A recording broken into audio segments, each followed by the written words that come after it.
Selamat siang, nama saya Vanessa Liviani, nomor link saya 2014-556. Kali ini saya akan membahas bahan-bahan setelah UTS. Yang pertama, Communication and Networks. Communication adalah menggambarkan suatu proses dua atau lebih alatnya untuk melakukan komunikasi. Saluran komunikasi ada telepon, satelit, dan wireless. Lalu ada network. Network adalah satu kumpulan dari komputer-komputer dan perangkat-perangkat yang terkoneksi secara bersama melalui media komunikasi. Macam-macam jaringannya ada local area network, metropolitan area network, dan wide area network, dan yang terakhir ada wireless local area network. Lalu arsitektur network ada dua, yaitu client server dan peer-to-peer. Topologi jaringan adalah sebuah pola interkoneksi dari beberapa terminal komputer. Ada tiga topologi jaringan. Yang pertama start network, yang kedua bus network, yang ketiga ring network. Terus macam-macam jaringan dengan teknologi internet ada tiga, yaitu intranet, extranet, dan internet. Teknologi internet adalah tampilan secara web. Standar komunikasi jaringan yaitu Ethernet, Token Ring, TCP/IP atau IP, lalu Wi-Fi, Bluetooth, UAB, infrared, dan RFID.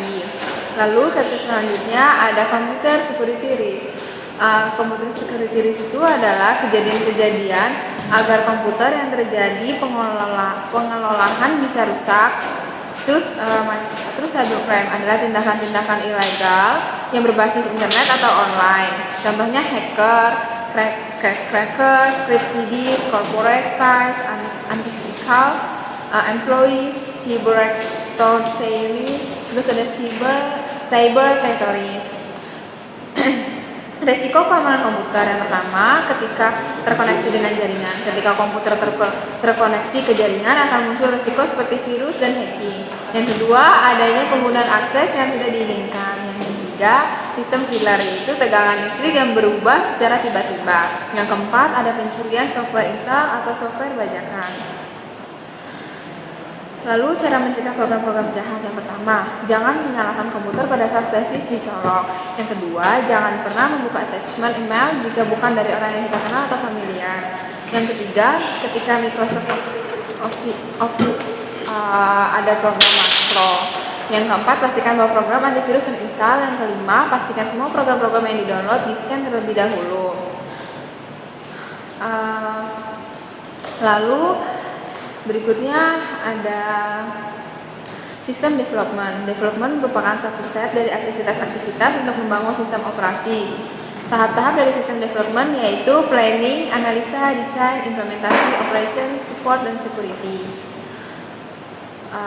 Lalu dokumentasi merupakan mengumpulkan dan membuat summary mengenai data dan informasi user dan IT, harus berujuk pada dokumentasi ketika bekerja dan modifikasi sistemnya, data untuk project team, dan teknik several. Lalu enterprise computing. Enterprise computing itu melibatkan penggunaan komputer dalam jaringan, mencari sebagai LAN dan WAN atau serangkaian jaringan interkoneksi, melakukan encompass berbagai sistem operasi yang berbeda, protokol dan arsitektur jaringan. Lalu enterprise information adalah informasi yang dikumpulkan dalam operasi yang sedang berlangsung daripada organisasi ataupun perusahaan. Lalu sistem informasi adalah pengaturan hardware, software, data, SDA, dan prosedur dalam bekerja untuk melakukan prosedur informasi. Lalu teknologi informasi departemen membuat keputusan untuk perusahaan, diperiksa sebagai keputusan untuk perusahaan, diperiksa sebagai keputusan apakah untuk membangun atau membeli sistem informasi baru, atau ketika sebuah komputer atau sistem informasi telah hidup lebih lama masa pakainya.